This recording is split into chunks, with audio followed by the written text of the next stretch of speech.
इन दोस्तों, स्वागत है आप सभी का आज की एक नई वीडियो में। दोस्तों, आज की इस वीडियो में आप सभी के सामने मैथ का एक ऐसा क्वेश्चन लेकर के आया हूं जो हर वर्ष बोर्ड परीक्षा के पेपर में आता है।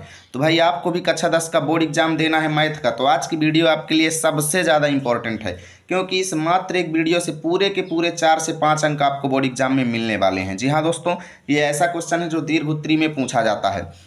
यहाँ पर क्वेश्चन है कि सिद्ध कीजिए कि √5 एक अपरिमेय संख्या है। और आज की इस वीडियो में हम इसको सिद्ध करना सीखेंगे बहुत ही आसान तरीके से, बिल्कुल भी रटना नहीं है। आप ध्यान से देखते चले जाइए, सारी चीज़ें आपको समझ में आएंगी। तो चलिए शुरू करते हैं और इसको कैसे सिद्ध करना है अच्छे से देख लेते हैं, ठीक है। तो दोस्तों, ऐसे क्वेश्चन को हम विरोधाभास विधि से लगाएंगे। इसके लिए हम क्या करेंगे, सबसे पहले मानेंगे कि माना √5, हमें सिद्ध क्या करना है कि √5 एक अपरिमेय संख्या है। तो हम क्या करेंगे, इसको मान लेंगे कि माना √5 जो है वो एक परिमेय संख्या है, ठीक है। तो चलिए इसको लिखते हैं। तो देखिए, मैंने लिखा कि माना √5 एक परिमेय संख्या है। सबसे पहले आपको ऐसे लिखना है। अब देखिए, कोई भी परिमेय संख्या होती है तो क्या होती है, उसको हम P/Q के यानी बटे के रूप में लिख सकते हैं। अतः हम लिखेंगे अतः इसको भी हम क्या कर सकते हैं दोस्तों, √5 को हम इसको भी P/Q के रूप में ऐसे लिख देंगे कि √5 बराबर P/Q।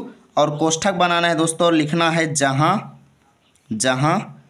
P और Q जो हैं, P और Q दोस्तों क्या है, सह अभाज्य संख्याएं हैं। क्या हैं, सह अभाज्य संख्याएं हैं। अभी मैं बताऊंगा सह अभाज्य का मतलब क्या है, ठीक है।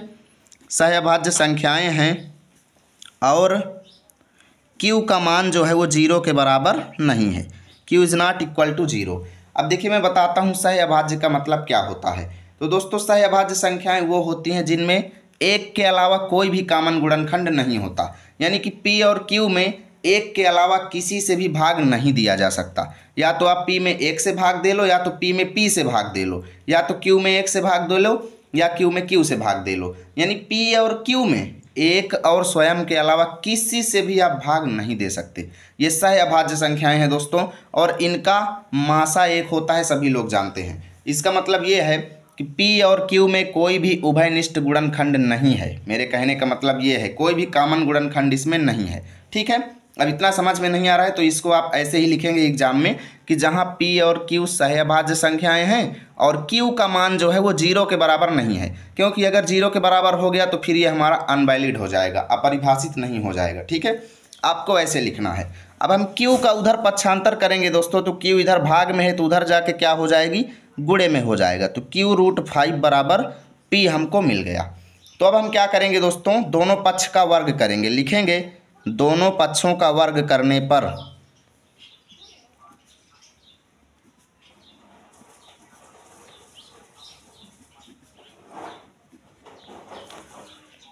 तो भाई लिख दिया दोनों पक्षों का वर्ग करने पर। तो दोनों पक्षों का इसमें जब वर्ग करेंगे तो इसका मतलब Q√5 जो है इसका भी वर्ग करेंगे और P का भी वर्ग करेंगे। तो Q√5 का जब वर्ग करेंगे तो इसका मतलब ये है कि Q√5 का गुणा Q√5 में करेंगे, और बराबर में क्या है, P²। ठीक है, तो Q का Q में गुणा हुआ तो Q² आ गया, और √5 का √5 में गुणा हुआ तो 5 आ गया, और बराबर में क्या है, P²।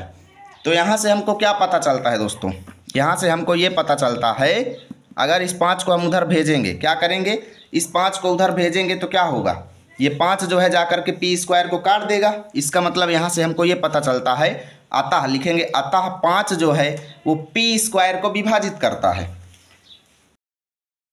देखिए, मैंने लिखा कि अतः 5 जो है वो P² को विभाजित करता है, क्योंकि भाई 5 जैसे ही जाएगा P² के बटे में जाएगा, तो इसका मतलब P² 5 से कट जाएगा। तो जब P² 5 से कट जाएगा, इसका मतलब P भी 5 से कटेगा। अगर 2 का स्क्वायर जो है 2 से कटता है तो 2 भी 2 से कटेगा, ये हमेशा का रूल होता है दोस्तों, ठीक है। यानी अगर किसी संख्या का वर्ग किसी संख्या से कट रहा है तो वो संख्या भी उस संख्या से कट जाती है। इसका मतलब कि अगर P² 5 से कट रहा है तो P भी 5 से कटेगा, ठीक है। तो लिखते हैं, देखिए मैंने लिखा अतः P भी 5 से विभाज्य है, मैंने लिख दिया। इसको हम क्या करेंगे दोस्तों, समीकरण 1 बना लेंगे, ठीक है। इसको समीकरण 1 आप बना लेंगे। यहाँ से हमको क्या पता चलता है कि P जो है वो 5 से विभाज्य है, ठीक है।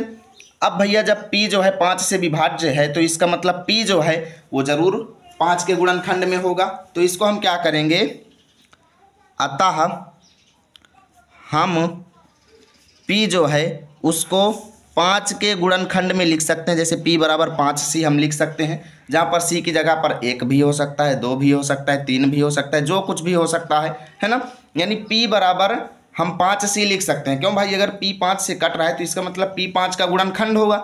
p में कोई ना कोई 5 का गुणनखंड तो जरूर होगा, इसका मतलब हम p को 5c के रूप में लिख सकते हैं। ठीक है, अतः हम p बराबर 5c लिख सकते हैं। यहाँ पर लिख देंगे, लिख सकते हैं।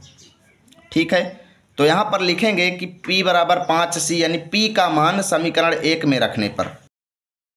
तो देखिए मैंने लिखा कि p का मान समीकरण 1 में रखने पर, तो समीकरण 1 में जहाँ जहाँ p है वहाँ पर हम क्या लिख देंगे दोस्तों, 5c। ठीक है, तो क्यू स्क्वायर 5 बराबर p की जगह पर हम लिख देंगे 5c, तो इसका मतलब 5c का स्क्वायर, ये हो जाएगा। ठीक है, अब इसको करेंगे तो आ जाएगा क्यू स्क्वायर, ये 5 को इधर लिख लो, 5 क्यू स्क्वायर बराबर 5 25 और c स्क्वायर, ये आ गया दोस्तों। ठीक है, अब 5 को हम क्या करते हैं, उधर भेज देते हैं। ठीक है, 5 को उधर भेजेंगे तो क्यू स्क्वायर का मान हमको मिल जाएगा 5c स्क्वायर।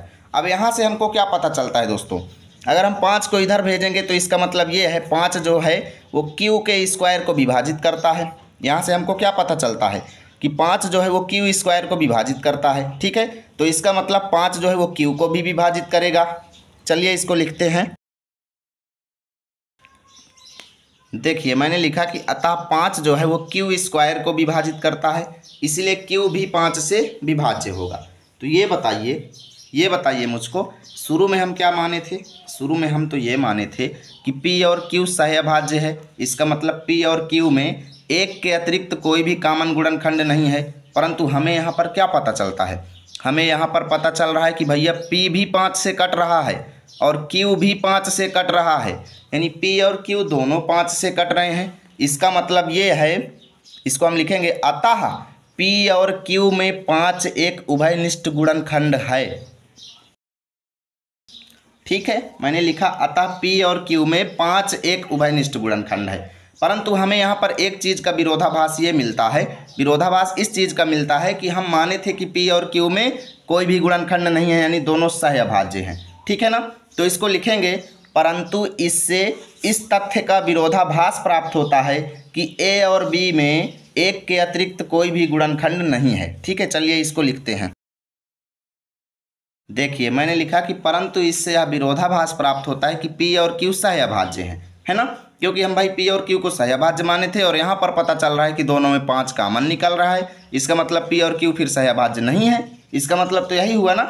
तो लिखेंगे दोस्तों कि यह विरोधाभास हमें इस कारण से मिला है क्योंकि हमने एक गलत कल्पना कर लिया था।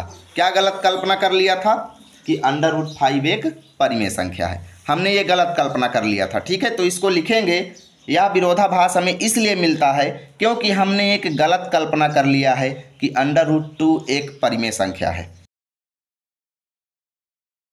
देखिए मैंने लिखा यह विरोधाभास हमें इसलिए प्राप्त होता है क्योंकि हमने एक गलत कल्पना कर लिया कि √5 एक परिमेय संख्या है। ठीक है, अब लिख देंगे अतः यह निष्कर्ष निकलता है कि √5 एक अपरिमेय संख्या है।